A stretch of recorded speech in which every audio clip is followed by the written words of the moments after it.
how do you see shoes having gone through the generations? Like you were talking about, like the 30, I think of like the Leave It to Beaver era, and then you've got the 70s and then the 80s and the 2000s. Tell us kind of the history of shoes and how they relate to women.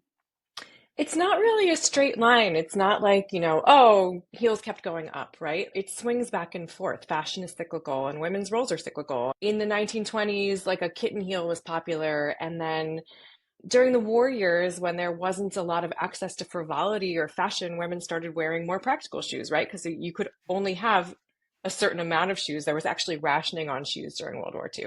Oh, So I know. So if you could only have two or three pairs of shoes, you're going to pick the ones that are the most universal, right? You're not going to pick a stiletto that you can't wear to work, right?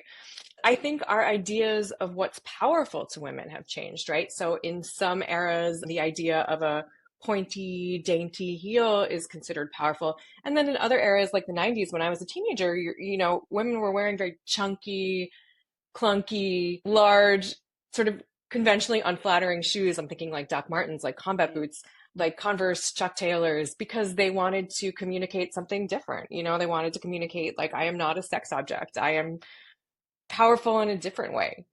So I think it's all really entrenched with what we're valuing as a culture at that given moment.